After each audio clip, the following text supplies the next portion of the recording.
بتائیں تو کون بتائیں گے؟ اعلیٰ حضرت کہتے ہیں جاننا چاہتے ہو کہ نبی کی آمد پر خوشیاں کب تک مناتے رہیں گے؟ نبی کی آمد پر کب تک جلوس نکالتے رہیں گے؟ ہاں ہاں حضور آپ بتائیے تو صحیح۔ تو اعلیٰ حضرت کہتے ہیں سنو سنو، نبی کی آمد پر کب تک خوشیاں مناتے رہیں گے؟ حضرت بتائیے تو صحیح۔ ان کے دم سے جواب ملتا ہے حج تک ڈالیں گے ہم میدان سے، مولا کی دھوپ مثل فارس نجد کے ٹیلے گراتے جائیں گے۔ خاک ہو جائے عدو مگر چل کر خاک ہو جائے عدو چل کر مگر ہم تو رضا، دم میں جب تک دم ہے ذکر ان کا سناتے جائیں۔ نعرہ تکبیر، نعرہ رسالت، مسلک اعلیٰ حضرت، جلسہ غوث اعظم۔ واہ واہ واہ واہ۔ معزز سامعین کرام، رب کائنات نے محبوب کو پیدا کیا ہے، بے مثل و بے مثال پیدا کیا ہے۔ نہ ان کے جیسا کل کوئی تھا، نہ آج کوئی ہے، نہ صبح قیامت تک کوئی ہو نہیں سکتا۔ جبریل امین کہتے ہیں خلقت الارض مشاطا، میں نے زمین کے چپے چپے چھان ڈالے، یا رسول اللہ آپ کے جیسا نہیں۔ حسان بن ثابت کہتے ہیں کہ کسی ماں نے جنا ہی نہیں، اس طرح نبی کو پیدا کیا، کس طرح پیدا کیا ہے، نبی کو کس طرح پیدا کیا ہے۔ جب رب نے اپنے محبوب کو پیدا کیا ہے تو اس طرح پیدا کیا ہے کہ خود رب کائنات پیشانی سے پاک ہے تو محبوب کے پیشانی کو پاک پیدا کیا۔ خود رب کائنات کانوں سے پاک ہے تو محبوب کے کان کو پاک پیدا کیا۔ خود رب کائنات آنکھوں سے پاک ہے تو محبوب کی آنکھوں کو پاک پیدا فرمایا۔ خود رب کائنات زبان سے پاک ہے تو محبوب کی زبان کو پاک پیدا فرمایا ہے۔ خود رب کائنات دانت سے پاک ہے تو محبوب کے دانت کو پاک پیدا فرمایا ہے۔ خود رب کائنات گلے سے پاک ہے تو محبوب کے گلے کو پاک پیدا فرمایا ہے۔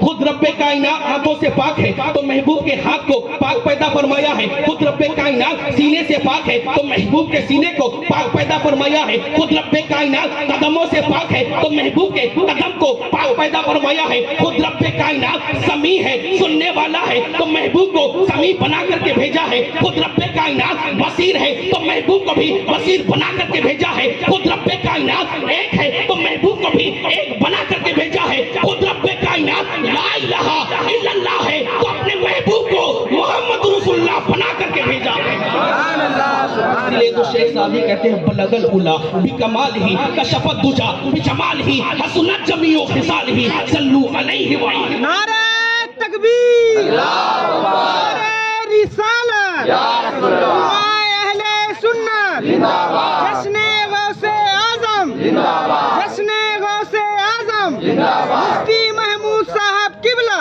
نعرہ تکبیر، نعرہ رسالت۔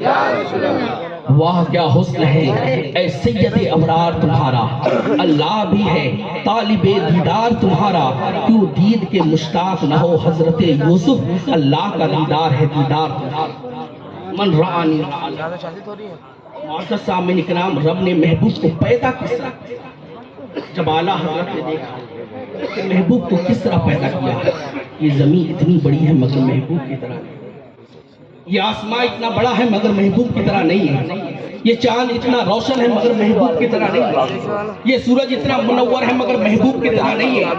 اعلیٰ حضرت نے دیکھا یہ زمین اتنی بڑی ہے مگر محبوب کی طرح نہیں ہے، یہ آسمان اتنا بڑا ہے مگر محبوب کی طرح نہیں ہے، یہ چاند بے شمار ہے، یہ چاند اتنا بڑا ہے مگر محبوب کی طرح نہیں ہے، آسمان میں بے شمار تارے ہیں مگر محبوب کی طرح نہیں ہے، اتنا منور یہ سورج ہے مگر محبوب کی طرح نہیں ہے۔ رب نے جنت کو پیدا کیا ہے مگر محبوب کی طرح نہیں ہے، کعبہ دنیا میں موجود ہے مگر محبوب کی طرح نہیں ہے، عرش ہے مگر محبوب کی طرح نہیں ہے، آدم آئے ہیں مگر محبوب کی طرح نہیں بن سکے ہیں، شیش آئے ہیں محبوب کی طرح نہ ہو سکے ہیں، ابراہیم آئے ہیں محبوب کی طرح نہ ہو سکے ہیں، ابراہیم و اسماعیل و لوط و زکریا آئے ہیں مگر محبوب کی طرح نہیں بن سکے ہیں، موسیٰ و عیسیٰ آئے ہیں مگر محبوب کی طرح نہ ہو سکے ہیں۔ اور آگے بڑھیے، اسرافیل ہے مگر محبوب کی طرح نہیں ہے، اسرائیل ہے مگر محبوب کی طرح نہیں ہے، میکائیل ہے مگر محبوب کی طرح نہیں ہے، جبریل آئے ہیں مگر محبوب کی طرح نہیں ہے۔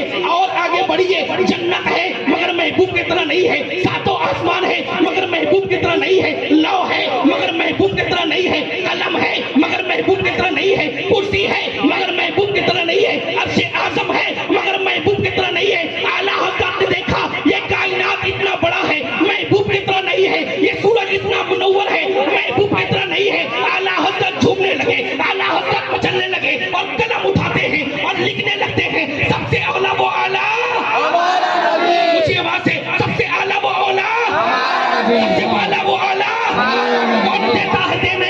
چاہیے؟ کون دیتا ہے؟ دینے کو منہ چاہیے، دینے والا ہے سچا۔ سارے اونچوں میں اونچا سمجھیے جسے، سارے اونچوں میں اونچا سمجھیے جسے، ہے ان اونچوں میں اونچا، سارے اچھوں میں اچھا سمجھیے جسے، سارے اچھوں میں اچھا سمجھیے جسے، ہے ان اچھوں میں اچھا۔ غمزدوں کو رضا مزہ دیجئے کہ ہے بے کسوں کا سہارا، بے بسوں کا سہارا۔ آئیے اس موضوع کی طرف۔ معزز صاحبین اکرام، آج کے یہ پروگرام بڑے پیر پیرانے پیر دستگیر سیدھی سرکار غوث اعظم کے نام سے منسوب ہے۔ کون ہے بڑے پیر؟ واہ واہ، جن کا چلنا لاجواب ہے۔ بچل کر بولیں۔ میں بہت جلدی ختم کر دوں گا انشاءاللہ، بس آپ تھوڑا ساتھ دیتے ہیں، کیونکہ میں کلیجہ چلا سکتا ہوں، آپ تو زبان تو چلا ہی رہے ہیں۔ بس بولے سبحان اللہ، سبحان اللہ۔ آقا دیکھ رہے ہیں، کیونکہ کون کہتا ہے کہ دور رہتے ہیں بن کے آنکھوں میں نور رہتے ہیں، دل ہی کعبہ اور مدینہ ہے، میرے دل میں حضور رہتے ہیں، میرے دل میں حضور، اور ساری دنیا کو نیند آ گئی، آقا کا دیوانہ بیدار ہے۔ اب آپ ہی فیصلہ کیجئے کون جنت کا حق۔ کون ہے غوث پاک؟ جن کا چلنا لاجواب، جن کا بولنا لاجواب، جن کا کردار لاجواب، جن کا اخلاق لاجواب، جن کا جمال لاجواب، وہ غوث اعظم ہر نبی اور ہر ولی جو دنیا میں آئے، جتنے بھی ولی ہیں کسی نہ کسی نبی کے پرتو ہیں، غوث اعظم وہ ہے جو امام الانبیاء کے پرتو ہیں۔ تو جو اوصاف نبی کو ملے ہیں اس کے کچھ عکس غوث اعظم کو ملے۔ میرے غوث وہ ہیں جن کے بدن میں کبھی مکھیاں نہیں بیٹھی، میرے غوث وہ ہیں جن کے بدن میں کبھی مچھر نہیں بیٹھے۔ صاحب ترکیب المسائل کو اٹھا کر اس کے مصنف جس کو بحر العلوم سمندر جیسا علم رکھنے والا کوئی عام آدمی نہیں، وقت کا مجدد امام احمد رضا خان فاضل بریلوی کہہ رہے ہیں، وہ کہتے ہیں کہ پوری دنیا میں جب بھی کوئی انسان سوتا ہے، سو کر اٹھتا ہے، اگر نیند آ گئی تو اس کا وضو ٹوٹ جاتا ہے، لیکن ہمارے نبی وہ ہیں جو سو کر کے اٹھ بھی جائیں تو ان کا وضو نہیں ٹوٹتا، کیونکہ آپ کی آنکھیں بند ہوتی ہے اور آپ کا دل جاگتا ہوتا ہے۔ اور نبی کے بعد اس روئے زمین پر بے شمار عالم، مفتی، محقق، مجدد، ولی، کتب، ابدال آئے ہیں، کوئی ایسے نہیں ہے جو سو کر اٹھے اور نماز پڑھنے یا پڑھانے کے لیے دوبارہ وضو نہ ہو۔ لیکن صاحب ترکیب المسائل لکھتے ہیں، جن کو بحر العلوم ہمارے اعلیٰ حضرت نے کہا ہے کہ اس روئے زمین پر جو سو کر کے اٹھے اور وضو بنانے کی ضرورت نہ پڑے نماز پڑھنے کے لیے، اگر نبی کے بعد کوئی ذات ہے تو غوث اعظم کی ذات ہے۔ نبی کے بعد اگر کوئی ذات ہے، بڑے پیر پیرانے پیر دستگیر سیدھی سرکار غوث اعظم کی ذات، جو پیدا ہونے سے پہلے ماں کے پیٹ میں 18 12 یاد کر لے، سوچو تو صحیح ان کی شان کا عالم کیا ہوگا۔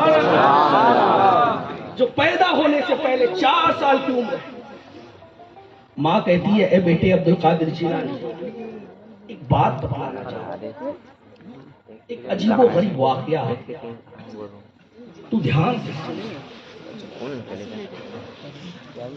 بیٹے، جب تم میرے شکم میں تھے، میں کمرے میں اکیلی تھی، گھر میں اکیلی تھی، کوئی اور موجود نہیں، تمہارے والد باہر گئے تھے، بغتتاً دروازے میں دستک ہوئی،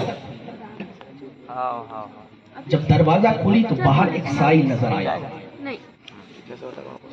میں ہاتھ میں